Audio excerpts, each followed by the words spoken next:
पवित्र बाइबल का वचन पढ़े और सुने जाने पर प्रभु यीशु मसीह आपको और आपके परिवार को आशीष दे। पवित्र बाइबल गिनती की पुस्तक 19 का अध्याय वचन 1 से 22 यह कहता है। वचन 1 फिर यहोवा ने मूसा और हारून से कहा। वचन 2 व्यवस्था की जिस विधि की आज्ञा यहोवा देता है वह यह है कि तू इस्राएलियों से कह कि मेरे पास एक लाल निर्दोष बछिया ले आओ जिसमें कोई भी दोष न हो और जिस पर जुआ कभी न रखा गया हो। वचन 3 तब एलियाजर याजक को दो और वह उसे छावनी से बाहर ले जाए और कोई उसको उसके सामने बलिदान करे। वचन 4 तब एलियाजर याजक अपनी उंगली से उसका कुछ लोहू लेकर मिलाप वाले तंबू के सामने की ओर 7 बार छिड़क दे। वचन 5 तब कोई उस बछिया को खाल, मांस, लोहू और गोबर समेत उसके सामने जलाए।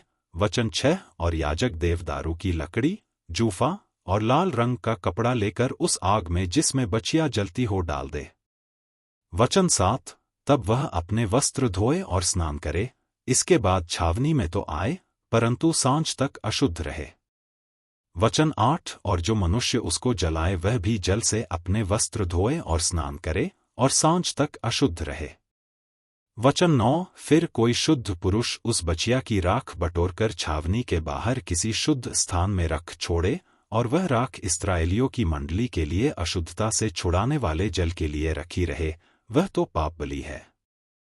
वचन 10 और जो मनुष्य बछिया की राख बटोरे वह अपने वस्त्र धोए और सांझ तक अशुद्ध रहे। और यह इस्राएलियों के लिए और उनके बीच रहने वाले परदेशियों के लिए भी सदा की विधि ठहरे।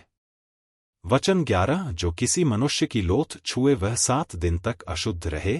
वचन 12 ऐसा मनुष्य तीसरे दिन उस जल से पाप छुड़ाकर अपने को पावन करे और 7वें दिन शुद्ध ठहरे, परंतु यदि वह तीसरे दिन आपको पाप छुड़ाकर पावन न करे तो 7वें दिन शुद्ध ठहरेगा।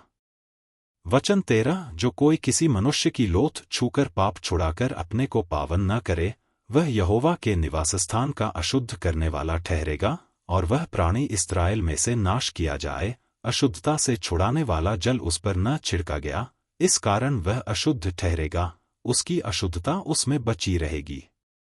वचन 14 यदि कोई मनुष्य डेरे में मर जाए तो व्यवस्था यह है कि जितने उस डेरे में रहें व उसमें जाएं वे सब 7 दिन तक अशुद्ध रहें। वचन 15 और हर एक खुला हुआ पात्र जिस पर कोई ढकना लगा न हो वह अशुद्ध ठहरे। वचन 16 और जो कोई मैदान में तलवार से मारे हुए को व अपनी मृत्यु से मरे हुए को व मनुष्य की हड्डी को व किसी कब्र को छुए तो 7 दिन तक अशुद्ध रहे। वचन 17 अशुद्ध मनुष्य के लिए जलाए हुए पाप बलि की राख में से कुछ लेकर पात्र में डालकर उस पर सोते का जल डाला जाए। वचन 18 तब कोई शुद्ध मनुष्य जूफा लेकर उस जल में डुबाकर जल को उस डेरे पर और जितने पात्र और मनुष्य उसमें हों उन पर छिड़के और हड्डी के व मारे हुए के व अपनी मृत्यु से मरे हुए के व कब्र के छूने वाले पर छिड़क दे। वचन 19 वह शुद्ध पुरुष तीसरे दिन और 7वें दिन उस अशुद्ध मनुष्य पर छिड़के और 7वें दिन वह उसके पाप छुड़ाकर उसको पावन करे, तब वह अपने वस्त्रों को धोकर और जल से स्नान करके सांझ को शुद्ध ठहरे। वचन 20 और जो कोई अशुद्ध होकर अपने पाप छुड़ाकर अपने को पावन न कराए वह प्राणी यहोवा के पवित्र स्थान का अशुद्ध करने वाला ठहरेगा, इस कारण वह मंडली के बीच में से नाश किया जाए।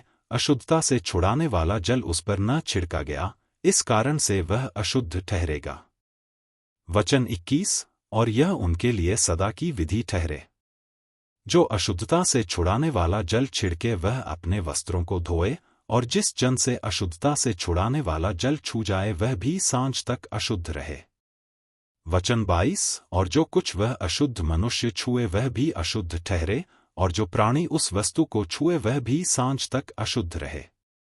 यदि आप विश्वास करते हैं तो यह वचन सभी विश्वासियों को भेजें और इस चैनल को प्रभु यीशु मसीह के नाम से सब्सक्राइब करें और आशीष प्राप्त करें। धन्यवाद।